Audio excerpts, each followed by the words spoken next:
مشہور واقعہ آپ نے سنا ہوا ہوگا کربلائی کاظم کا، جو بہت مشہور ہے، جو آپ قم المقدسہ میں جائیں، جو قم شہر ہے، وہاں پر بی بی کے حرم کے سامنے قبرستان ہے، قم نو۔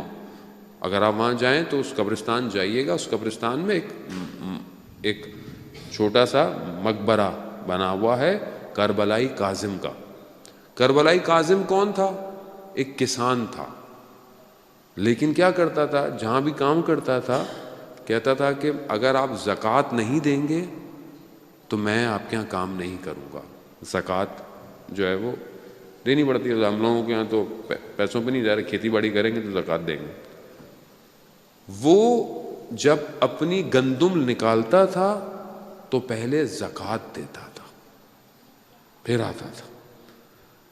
ایک دن وہ ایک امام زادے جو امام کی اولادوں میں سے ہیں وہاں بیٹھا ہوا سو گیا، تو اس نے دیکھا کہ خواب میں کہ کوئی دو شخص آئے ہیں، انہوں نے کہا کہ کاظم قرآن کی تلاوت کرو۔ تو اس نے کہا مجھے قرآن پڑھنا نہیں آتا، میں نہیں پڑھ سکتا۔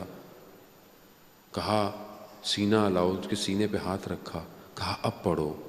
تو اس نے دیکھا کہ قرآن حفظ ہو گیا پورا، اور قرآن پڑھنا شروع کر۔ جب یہ اٹھا تو دیکھا ایسے قرآن حفظ ہے۔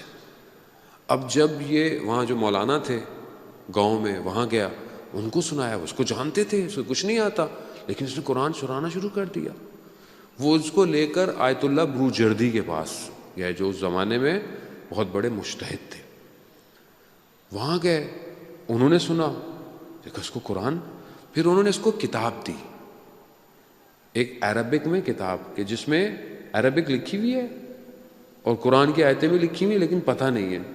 اس میں کہا اچھا اس میں سے پڑھ کے دکھاؤ۔ اس میں سے جو صرف قرآن کی آیت تھی یہ وہ پڑھتا تھا۔ تو اس نے بولا تمہیں پتہ کیسے چل رہا ہے کہ یہ قرآن کی آیت ہے؟ باقی کہتا ہے جہاں قرآن ہے وہاں مجھے نور کی طرح روشنی نظر آتی ہے۔ ایک دن کسی نے کھانے پہ بلایا، کھانے پہ گئے، کھانے سے واپس آئے تو دیکھا حفظ جو قرآن یاد تھا میموری میں وہ بھول رہے ہیں۔ جو شخص کھانے پہ لے کے گیا اس سے پوچھا یہ جس کے یہاں کھانے پہ لے کے گئے تھے یہ شخص کے پیسوں میں کوئی مسئلہ تو نہیں تھا؟ تو کہا ہاں وہ خمس نہیں دیتا۔ تو انہوں نے وامٹ کیا سارا کھانا۔ عزیزان محترم، خمس اگر آپ انشاءاللہ کے سب دیتے ہیں، خمس نہ دینا یعنی اپنے مال میں آگ رکھنا ہے۔